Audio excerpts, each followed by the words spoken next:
अब हम लोग पढ़ेंगे चैप्टर 2 जिसका नाम है बहुपद। बहुपद को इंग्लिश में पॉलिनोमियल्स बोलते हैं। ठीक है, तो इस चैप्टर में कुल 4 एक्सरसाइज आपको दिया हुआ है। तो उस एक्सरसाइज को सॉल्व करने से पहले हम ये जान लेते हैं कि बहुपद क्या होता है, इसके बारे में हम कुछ समझ लेते हैं। जैसे देखिए यहाँ पे लिखा हुआ है भूमिका। बहुपद की घात ये क्या होता है, रैखिक बहुपद क्या होते हैं, द्विघात बहुपद क्या होते हैं, त्रिघात बहुपद क्या होते हैं। पहले कंसेप्ट इसका हम समझ लेते हैं, उसके बाद एक्सरसाइज को हम सॉल्व करेंगे। देखिए यहाँ पे हम लिख लिए हैं बहुपद का जितना भी कंसेप्ट है सारा हम लिख लिए हैं। ठीक है, बस आपको समझना है कि हम क्या लिखे हैं। चैप्टर 2 कक्षा 10 बेसिक कॉन्सेप्ट बहुपद। बहुपद को इंग्लिश में क्या बोलते हैं, पॉलिनोमियल्स बोलते हैं। ठीक है, बहुपद क्या होता है इसको समझने से पहले आपको पहले जानना होगा कि चर और अचर क्या होते हैं। चर को इंग्लिश में वेरिएबल्स बोलते हैं। ठीक है, इसकी परिभाषा को देखिए, जिस राशि का मान बदलते रहता हो उसे चर कहते हैं।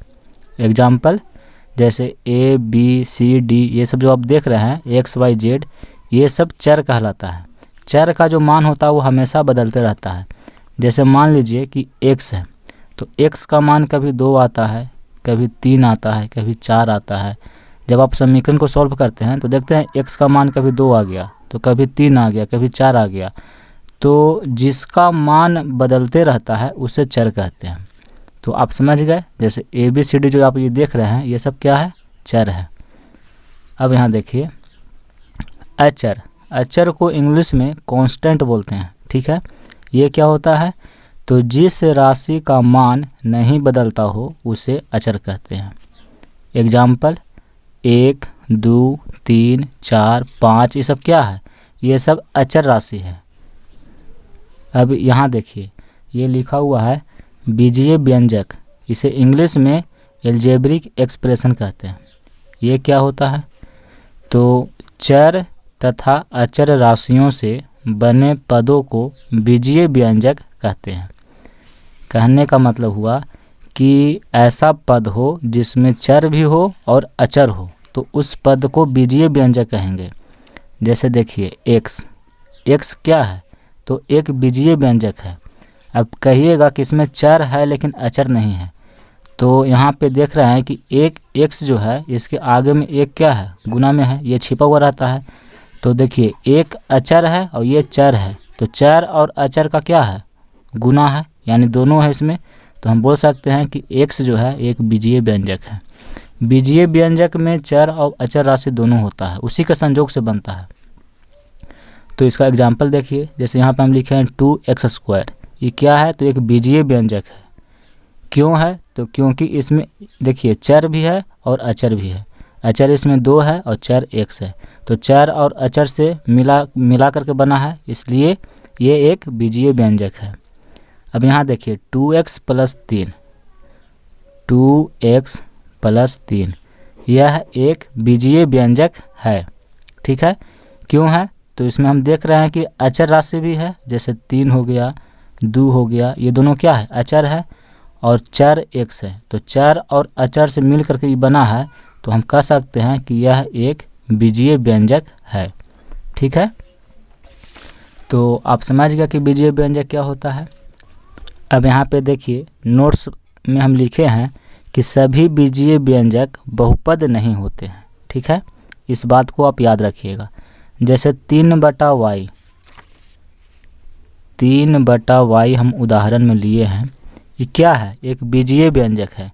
इसमें देखिए चर राशि भी है, अचर राशि भी है, तो हम कह सकते हैं कि ये पद जो है एक बीजीय व्यंजक है, लेकिन ये बहुपद नहीं है।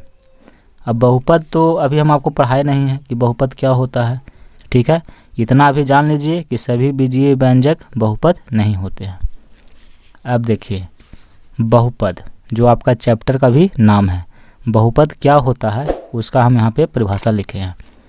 ऐसे बीजीय व्यंजक को बहुपद कहते हैं यदि पहला, बहुपद का 3 कंडीशन होता है। अगर ये तीनों कंडीशन को कोई बीजीय व्यंजक फॉलो कर रहा है तो उसका मतलब है कि वो बीजीय व्यंजक बहुपद है। पहला कंडीशन है कि चर राशि का घातांक धनात्मक पूर्णांक हो। ठीक है, यानी कि वैसा बीजीय व्यंजक जिसका चर राशि का जो घातांक है वो क्या होना चाहिए, धनात्मक पूर्णांक होना चाहिए। जैसे कि 1 हो, 2 हो, 3 हो, 4 हो, 5 हो, इस तरह से, ना कि -1, -2, -3, ये सब पावर में नहीं होना चाहिए।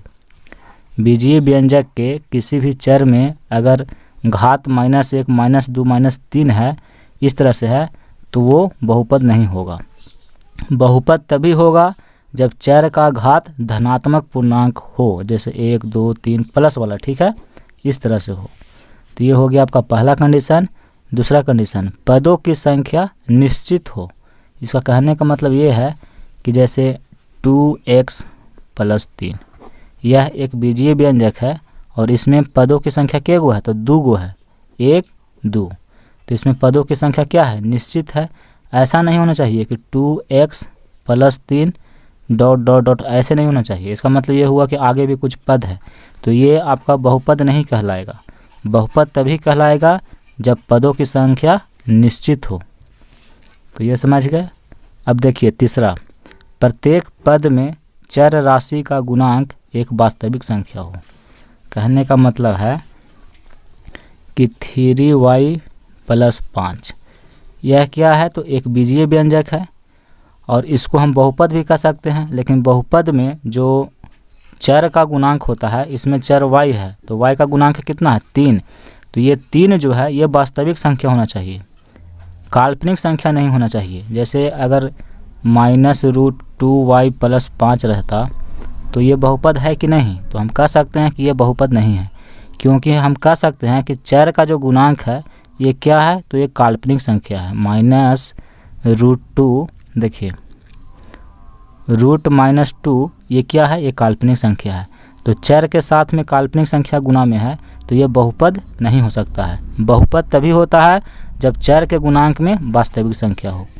तो बहुपद का ये 3 कंडीशन होता है। अगर ये तीनों को फॉलो कर रहा है कोई बीजीय व्यंजक तो वो बहुपद होगा, अगर फॉलो नहीं कर रहा है तो बहुपद नहीं होगा।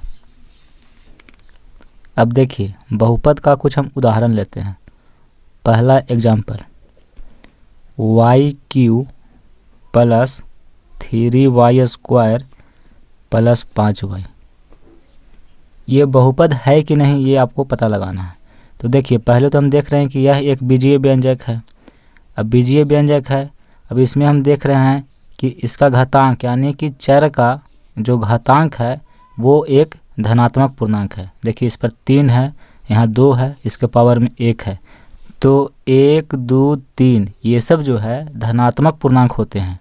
तो पहला जो कंडीशन है बहुपद का उसको ये फॉलो कर रहा है कि चर राशि का घातांक धनात्मक पूर्णांक होना चाहिए। तो सब धनात्मक पूर्णांक है। अब देखिए पदों की संख्या निश्चित हो, तो इसमें हम देख रहे हैं कि 1 पद, 2 पद, 3 पद, यानी पदों की संख्या कितना है, 3 है। तो इस कंडीशन को भी फॉलो कर रहा है। अब देखिए प्रत्येक पद में चर राशि का गुणांक एक वास्तविक संख्या हो। तो देखिए ये चर है, ये भी चर है, ये भी चर है। तो इसमें देखिए इसका गुणांक क्या है, 1 है, इसके आगे 1 है। तो 1 एक वास्तविक संख्या होती है, 3 भी वास्तविक संख्या होती है, 5 भी वास्तविक संख्या होती है। तो हम चर का गुणांक देख रहे हैं कि वास्तविक संख्या है, यानी तीनों कंडीशन को ये बीजीय व्यंजक फॉलो कर रहा है। इसका मतलब ये हुआ कि यह एक बहुपद है। ठीक है, एक एग्जाम्पल हम और लेते हैं। √x + 2। अब यहाँ देखिए यह बहुपद है कि नहीं इसे पता लगाना है। तो पहले तो हम चेक करेंगे कि चर राशि का घातांक धनात्मक पूर्णांक है कि नहीं। तो देखिए इसमें चर क्या है, 1 है। अब इसका घातांक देखिए, तो जब हम वर्गमूल को हटाएंगे तो इसका पावर 1/2 हो जाएगा। वर्गमूल हटाएंगे तो इसका स्थान पे क्या हो जाएगा, इसका पावर 1/2 और +2। तो चर का घातांक हम देख रहे हैं कि 1/2 है। अब 1/2 धनात्मक पूर्णांक नहीं है। ठीक है, ये क्या है, धनात्मक पूर्णांक नहीं है। तो हम कह सकते हैं कि √x + 2 ये बहुपद नहीं है, क्योंकि जो ये कंडीशन है इसको फॉलो ये बीजीय व्यंजक नहीं कर रहा है। तो तीनों में से अगर एक भी फॉलो नहीं कर रहा है तो वो बहुपद नहीं कहलाएगा। तो ये क्या है, बहुपद नहीं है। अब देखिए एक एग्जांपल और हम लेते हैं, जैसे root under -2 x square plus 3x plus 5। यह बहुपद है कि नहीं, इसको पता लगाना है। तो देखिए पहला हम क्या चेक करेंगे कि चर का घात देखेंगे कि धनात्मक पूर्णांक है कि नहीं। तो इसमें चर क्या है, x है, और x का घात देखिए इसमें 2 है, इसमें 1 है। तो 1 और 2 ये धनात्मक पूर्णांक होते हैं। ठीक है, तो पहला कंडीशन फॉलो कर रहा है। अब दूसरा देखेंगे कि पदों की संख्या इसमें निश्चित है कि नहीं। तो देख रहे हैं कि 1 पद, 2 पद, 3 पद, यानी पदों की संख्या निश्चित है। अब तीसरा कंडीशन क्या है कि प्रत्येक चर का जो गुणांक होना चाहिए वो एक वास्तविक संख्या होना चाहिए। तो देखिए ये चर, ये दोनों चर है, तो इसका गुणांक देखिए 3 है, और इस चर का गुणांक है रूट अंडर -2। तो 3 तो वास्तविक संख्या है, लेकिन रूट अंडर -2 ये वास्तविक संख्या नहीं है, ये काल्पनिक संख्या है। तो ये बहुपद नहीं होगा, क्योंकि चर का जो गुणांक है वो एक काल्पनिक संख्या है, तो ये बहुपद नहीं होगा। तो आप समझ गए होंगे कि कौन बहुपद होता है और कौन बहुपद नहीं होता है। अब हम लोग पढ़ेंगे बहुपद का वर्गीकरण, जिसे इंग्लिश में बोलते हैं क्लासिफिकेशन ऑफ पॉलिनोमियल्स। ठीक है, बहुपद का वर्गीकरण कहने का मतलब हुआ कि बहुपद को बांट दिया गया एक पद के अनुसार और एक घात के अनुसार। पद के अनुसार बांटा गया 3 भाग में, एक पदी बहुपद, द्विपदी बहुपद और त्रिपदी बहुपद। और घात के अनुसार बांटा गया रैखिक बहुपद, द्विघात बहुपद और त्रिघात बहुपद। अब हम एक एक करके समझेंगे कि एक पदी बहुपद क्या होते हैं, द्विपदी बहुपद क्या होते हैं, त्रिपदी बहुपद क्या होते हैं। फिर पढ़ेंगे रैखिक बहुपद के बारे में, द्विघात बहुपद के बारे में और त्रिघात बहुपद के बारे में। ठीक है, तो देखिए एक पदी बहुपद वैसा बहुपद जिसमें एक पद हो, एक पदी बहुपद कहलाता है। यहाँ देखिए एक्स स्क्वायर ये एक पद है, तो इसको हम बोलेंगे एक पदी बहुपद। 7x इसमें भी एक पद है, तो ये एक पदी बहुपद कहलाएगा। 5y इसमें भी एक पद है, तो ये क्या कहलाएगा, एक पदी बहुपद। तो आप समझ गए कि जिसमें एक पद हो उसे एक पदी बहुपद कहते हैं। अब देखिए द्विपदी बहुपद वैसा बहुपद जिसमें 2 पद हो, द्विपदी बहुपद कहलाता है। अब यहाँ देखिए y स्क्वायर प्लस y ये बहुपद है और इसमें 2 पद है, तो इसको हम बोलेंगे कि द्विपदी बहुपद है। 2x स्क्वायर प्लस 3x ये भी एक बहुपद है, इसमें भी देख रहे हैं कि 2 पद है, तो इसको हम बोलेंगे कि ये द्विपदी बहुपद है। और भी इसका उदाहरण हो सकता है, जैसे देखिए 3z स्क्वायर प्लस 5z ये एक बहुपद है, इसमें देख रहे हैं कि 2 पद है, इसलिए ये द्विपदी बहुपद कहलाएगा। ठीक है, तो समझ गया कि द्विपदी बहुपद क्या होते हैं। अब यहाँ देखिए त्रिपदी बहुपद वैसा बहुपद जिसमें 3 पद हो, त्रिपदी बहुपद कहलाता है। यहाँ देखिए क्या है, ये बहुपद है और इस बहुपद में देख रहे हैं कि 1 पद, 2 पद, 3 पद है, तो इसको हम बोलेंगे त्रिपदी बहुपद। अब इसको देखिए यह क्या है, एक बहुपद है और इसमें देख रहे हैं कि 1 पद, 2 पद, 3 पद है, तो इसको बोलेंगे त्रिपदी बहुपद। तो आप समझ गए कि एक पदी बहुपद क्या होता है, द्विपदी बहुपद क्या होता है और त्रिपदी बहुपद क्या होता है। अब हम लोग पढ़ेंगे इसके बारे में। देखिए अब हम लोग पढ़ेंगे बहुपद की घात, जिसे इंग्लिश में कहते हैं डिग्री ऑफ पॉलिनोमियल्स। ये क्या होता है इसको समझिए। किसी बहुपद में चर की उच्चतम घात बहुपद की घात कहलाता है। जैसे कोई एक हम बहुपद ले लेते हैं 2y³ plus 3y square plus 5y। ठीक है, यह एक बहुपद है। अब इसमें देखिए चर क्या है, y, तो चर की जो उच्चतम घात होगी वही इस बहुपद की घात कहलाता है। तो इसमें देखिए चर की उच्चतम घात क्या है, इसमें 1 है, इसमें 2 है, इसमें 3 है, यानी कि चर की जो मैक्सिमम घात है वो 3 है। तो इस बहुपद की जो घात होगी वो 3 हो जाएगी आंसर। ठीक है, फिर देखिए 3y का power 5 plus 2y square plus 3y³ plus 5, ठीक है। यह एक बहुपद है, तो कहेगा कि बहुपद की घात बताइए। तो हम क्या करेंगे, चर का मैक्सिमम घात देखेंगे। तो इसमें चर y है और y का मैक्सिमम घात हम देख रहे हैं कि 5 है, ठीक है। तो इसलिए इस बहुपद की घात 5 हो जाएगी। तो आपको याद रखना है कि बहुपद की घात क्या होता है, ये 1 नंबर के सवाल में पूछता है।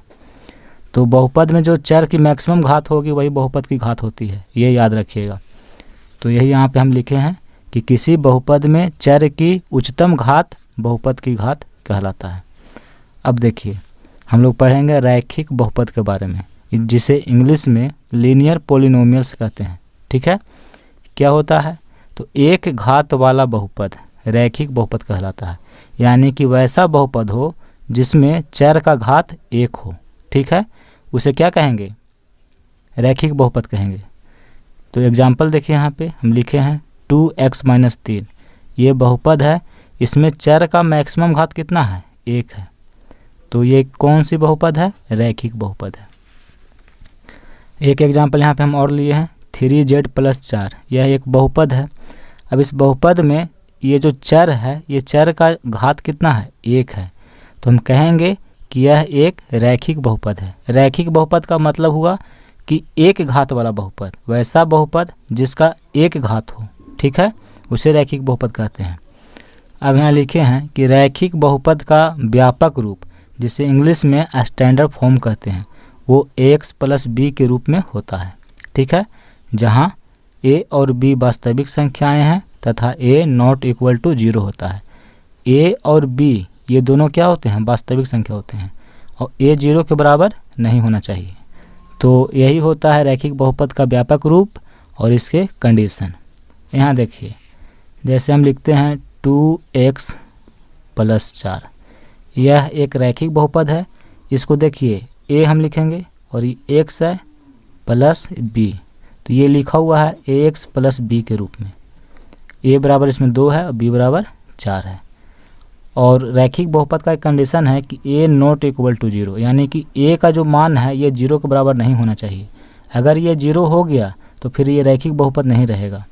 देखिए a के जगह पर हम 0 ले लेते हैं और x है प्लस b की जगह पर हम 2 लेते हैं, तो इसमें गुना करेंगे तो ये 0 हो जाएगा और प्लस 2 यानी कि 2 हो जाएगा। फिर देखिए ये रैखिक बहुपद है, नहीं है, ठीक है। तो a का मान 0 कभी नहीं होना चाहिए, b का मान 0 हो जाएगा कोई दिक्कत नहीं है, लेकिन a का मान 0 नहीं होना चाहिए। तो ये होता है रैखिक बहुपद।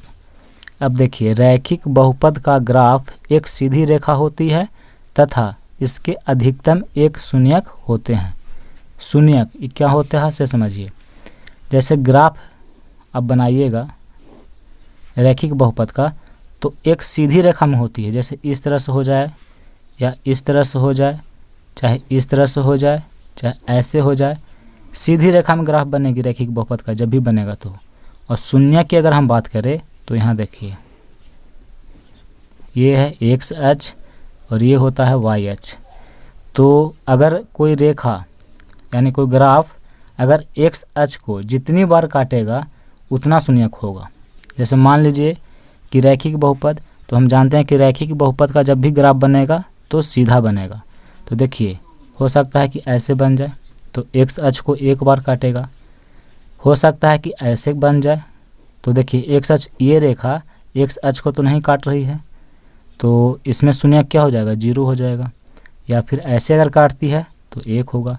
यानी कि सीधी रेखा कभी भी एक्स अक्ष को 2 बार नहीं काट सकती है, 2 बार नहीं काट सकती है। जब भी काटेगी तो 1 बार ही काटेगी, क्योंकि ये तो सीधा है, चाहे ऐसे काट दे चाहे ऐसे काट दे, या फिर अगर ऐसे भी काट सकता है तो जब ऐसे काटेगा तो फिर एक्स अक्ष को नहीं काटेगा, तो इसमें क्या हो जाएगा, शून्यक की संख्या 0 हो जाएगा। ठीक है, तो रैखिक बहुपद में शून्यक की जो संख्या है वो अधिकतम 1 हो सकता है, ना तो फिर 0 हो सकता है। जब एक्स अक्ष को काटेगा नहीं तो फिर शून्यक कहाँ से होगा, शून्यक तो फिर 0 हो जाएगा। तो इस बात को आप ध्यान रखिएगा, प्रश्नावली 2.1 में इस काम में आने वाला है ये वाला। ठीक है, तो वही हम यहाँ पे लिखे हैं कि रैखिक बहुपद का ग्राफ एक सीधी रेखा होती है तथा इसके अधिकतम 1 शून्यक होते हैं। अब हम लोग पढ़ेंगे द्विघात बहुपद के बारे में, जिसे इंग्लिश में क्वाड्रेटिक पोलिनोमियल कहते हैं।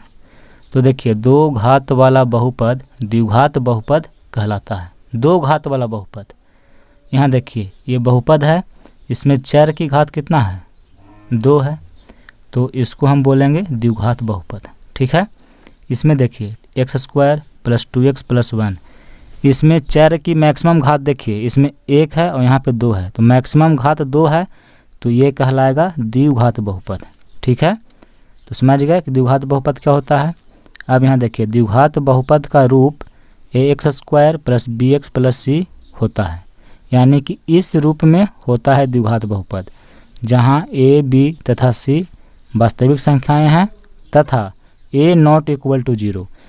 a का मान 0 नहीं होना चाहिए। अगर ये 0 हो जाएगा तो ये पूरे का मान फिर 0 हो जाएगा, तो ये तो हट जाएगा, बचेगा bx + c। तो देखिए, इसमें फिर चर का मान जो है, घात जो है 1 होगा, तो फिर ये द्विघात बहुपद नहीं रहेगा बल्कि रैखिक बहुपद बन जाएगा। इसलिए a का मान 0 कभी नहीं होना चाहिए। b और c 0 हो जाए कोई दिक्कत नहीं है, लेकिन a का मान 0 कभी नहीं होना चाहिए द्विघात बहुपद में, तो याद रखिएगा। अब देखिए, द्विघात बहुपद के अधिकतम 2 शून्यक होते हैं तथा इसका ग्राफ परवलय होता है, यानी कि पैराबोला होता है। ये क्या हम लिखे हैं, इसको समझिए। यहाँ देखिए, ये y अक्ष है और ये x अक्ष है। जब द्विघात बहुपद का आप ग्राफ बनाएंगे तो वो इस प्रकार बनता है, इसको बोलते हैं परवलय। इंग्लिश में इसको बोला जाता है पैराबोला, पैराबोला। ठीक है, इसको हिंदी में बोलते हैं परवलय और इंग्लिश में बोलते हैं पैराबोला। तो जब भी आप द्विघात बहुपद का ग्राफ बनाइएगा तो इस प्रकार ही बनेगा, चाहे ऐसे बन जाए, चाहे ऐसे बन जाए, चाहे ऐसे बन जाए, चाहे ऐसे बन जाए, लेकिन बनेगा इस आकार का। अब देखिए, यहाँ पे लिखे हैं कि इसके अधिकतम 2 शून्यक होते हैं।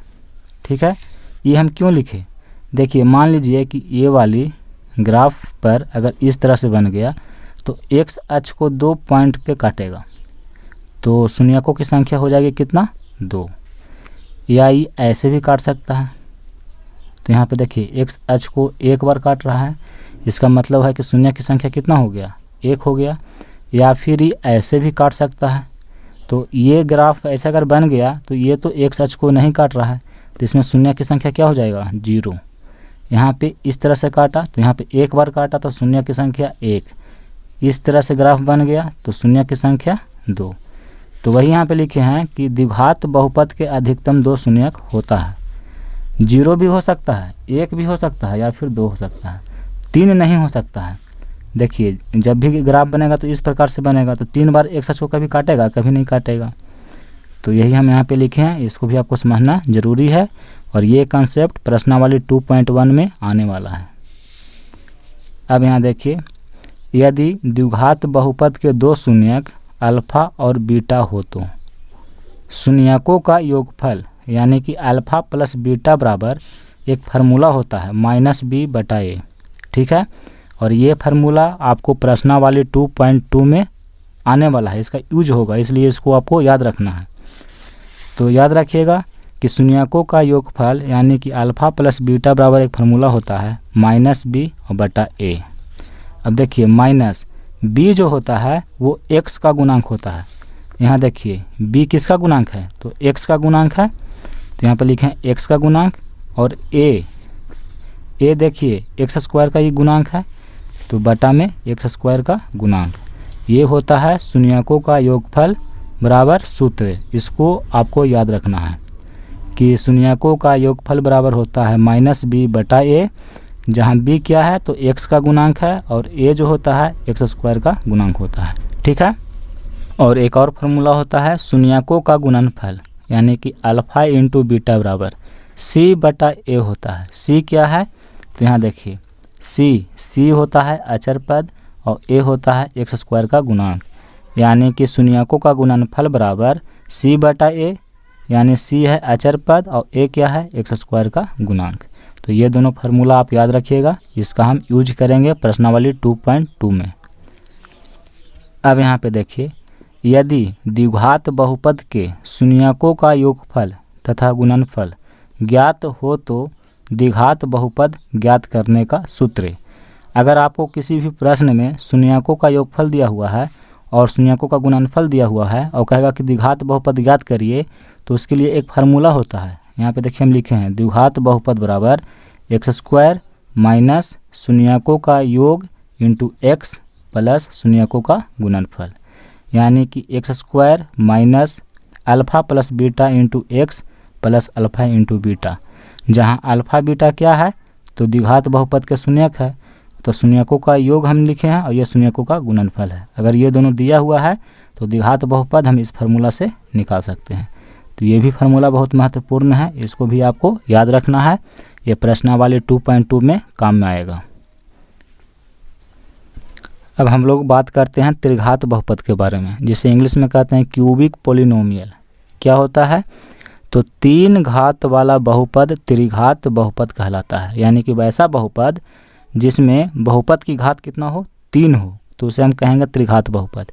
यहाँ देखिए x³ - 2, इस बहुपद में देखिए चर x की मैक्सिमम घात कितना है 3 है, तो ये क्या है त्रिघात बहुपद है। यहाँ देखिए 2y³ + 3y + 5, इस बहुपद में चर की मैक्सिमम घात देखिए कितना है 3 है, तो जब 3 है तो ये कहलाएगा त्रिघात बहुपद। ठीक है, त्रिघात बहुपद का व्यापक रूप ax³ + bx² + cx + d होता है, जहाँ a, b, c तथा d वास्तविक संख्याएं हैं तथा a ≠ 0 हो, यानी कि त्रिघात बहुपद का जो स्टैंडर्ड फॉर्म होता है वो इस रूप में होता है। ठीक है, और a, b, c, d ये सब जो है आपका वास्तविक संख्याएं हैं और a 0 के बराबर नहीं है, इसको 0 के बराबर नहीं होना चाहिए, बाकी b, c, d 0 हो जाए कोई दिक्कत नहीं है, इसको नहीं होना चाहिए। अगर ये 0 हो गया तो फिर क्या होगा से देखिए, जब a का मान 0 हो जाएगा तो फिर इसका मान क्या हो जाएगा 0 हो जाएगा, तो जब ये हट जाएगा तो बचेगा bx² + cx + d। तो इसमें अब देखिए कि चर की मैक्सिमम घात कितना है 2 है, तो अब ये त्रिघात बहुपद नहीं कहलाएगा बल्कि द्विघात बहुपद कहलाएगा, क्योंकि इसमें चर की मैक्सिमम घात फिर 2 हो जाएगा, तो फिर ये द्विघात बहुपद बन जाएगा। इसीलिए त्रिघात बहुपद में a का मान 0 कभी नहीं होना चाहिए। ठीक है, समझ गए। अब देखिए त्रिघात बहुपद के अधिकतम 3 शून्यक होते हैं, इसको समझिए। जब आप त्रिघात बहुपद का ग्राफ बनाइएगा तो कुछ इस प्रकार से बनता है, ऐसे। ठीक है, ऐसे बन जाए चाहे ऐसे बन जाए, तो यहाँ देखिए ये y अक्ष है और ये x अक्ष है, तो अगर त्रिघात बहुपद का ग्राफ बनाइएगा तो ऐसे बनेगा। तो देखिए x अक्ष को 1 बिंदु 2 बिंदु 3 बिंदु पर काट रहा है, इसलिए त्रिघात बहुपद का जो मैक्सिमम शून्यक होता है वो 3 होता है।